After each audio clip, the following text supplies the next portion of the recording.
Love जिहादनी पुन्हा एका बहिणीचा एका तरुणीचा जीव घेतला। घटना आहे अकोल्यामधली आणि रवीना नावाची मुलगी, या रवीना नावाच्या मुलीचं प्रेत अकोल्याला सापडलं अनोळखी अवस्थेत।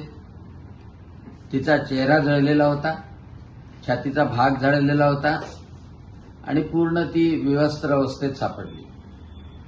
अकोल्याच्या पोलीस अधीक्षकांनी अर्पित चांडक यांनी तपास केला आणि निश्चितच त्या खुन्यांपर्यंत पोहोचले। तिच्या नवऱ्याला अटक झाली, तिच्या नवऱ्याच्या बापाला आणि आईला पण अटक झाली, परंतु इतका सुनियोजितपणे हा खून करण्यात आला की रवीना 3 फेब्रुवारी 2025 ला तिचं लग्न झालं होतं वर्धेला आणि हा मुलगा, याचं नाव आहे सादिक शहा, हा तिच्या गावचाच होता। तिच्या गावचा नानखेड्याचा, तालुका मंगरुळपीरचा होता आणि त्या सादिक शहानी तिच्यासाठी, तिची ओळख होती म्हणून अकोल्याला खुली भाड्याने घेतली। त्यानंतर वर्धेला गेला, वर्धेला तिच्या संपर्कात राहिला आणि 1 महिन्याच्या आत लग्न झालेल्या या रवीनाला त्यांनी पळवून नेलं आणि पळवून नेलं मुंबईला। मुंबईला ते राहिले, कुठे राहिले माहीत नाही, तपासाचा भाग असेल, पण मुंबईवरून 8 महिन्यानंतर ते अकोल्याला आले। अकोल्याला डाबकीपुरा मध्ये त्यांनी खोली भाड्याने घेतली। ती गरोदर होती, त्याच्यानंतर सरकारी रुग्णालयात तिची डिलिव्हरी झाली आणि एक लहान मूल झालं आणि लहान मूल झाल्यानंतर 7च दिवसात तिला रॉडनी मारलं। रॉडनी मारल्यानंतर तिला पोत्यात बांधून तिला नेण्यात आलं आणि जंगलासारख्या ठिकाणी, अनोळखी ठिकाणी तिला तिचे कपडे काढून तिच्यावर रॉकेल, पेट्रोल सारखा पदार्थ टाकून तिला जाळण्यात आलं।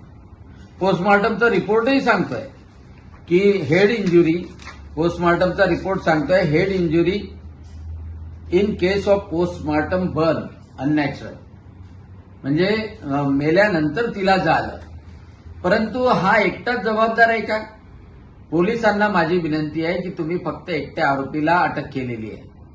खरं म्हणजे याचे सगळे जे संबंधी होते ते त्या खुनात सहभागी होते आणि पोलिसांनी याचा तपास करणं आवश्यक आहे की हा 8 महिने त्या पोरीला घेऊन कुठे गेला, तो मुंबईला कुठे राहिला, त्या मुलीचं धर्मांतर करून तिचं रानू म्हणून नाव ठेवलं होतं, रानू म्हणून, आणि तिचा कुठं निकाह लावला, कोणत्या मस्जिदमध्ये लावला आणि तिच्याकडून कोणतं कोणतं वाईट कृत्य करून घेतलं, त्याच्या खात्यामध्ये कोणाकोणाकडून यासाठी पैसे आले आणि तो इथे आल्यानंतर कोणाकडे तो राहत होता आणि ज्या ठिकाणी तिला मारलं त्या ठिकाणचे सीसीटीव्ही फुटेज, ज्या ऑटोमध्ये, ज्या गाडीमध्ये प्रेत टाकून नेलं, त्या सगळ्या गोष्टी तपासणं आवश्यक आहे, कारण ही संघटित गुन्हेगारी आहे।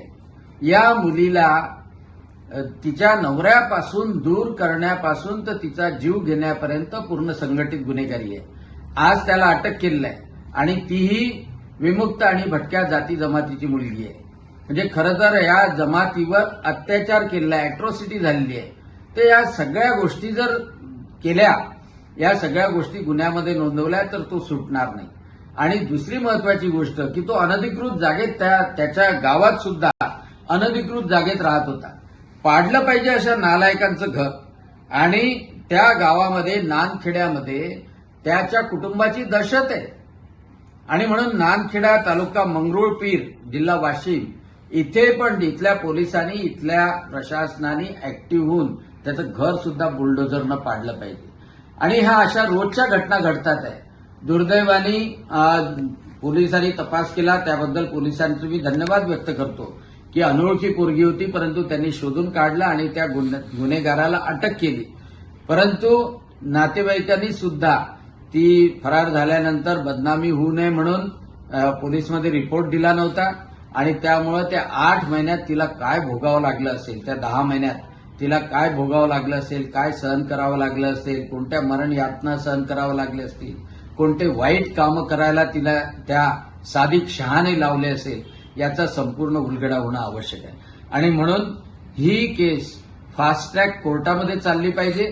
ताबडतोब तातडीनं याचा संपूर्ण उलगडा की यांनी 10 महिनेपर्यंत तिला कोणता कोणता त्रास दिला, कोणते कोणते वाईट कामं करायला लावले, धर्मांतरासाठी कसा दबाव आणण्यात आला, तिला धर्मांतर का करायला लावलं आणि शेवटी तिचा जीव घेतला, तर या सगळ्या गोष्टीची उकल व्हावी. धर्मांतराचाही गुन्हा, जबरीने धर्मांतराचा गुन्हा सुद्धा लागला पाहिजे आणि फास्ट ट्रॅक कोर्टामध्ये घेऊन या सादिक शहाला आणि त्याला मदत करणाऱ्या त्याच्या आईवडिलाला, त्याच्या भावाला आणि त्या सगळ्यांना फासावर चढवलं पाहिजे, एवढीच मागणी मी या माध्यमातून करतो.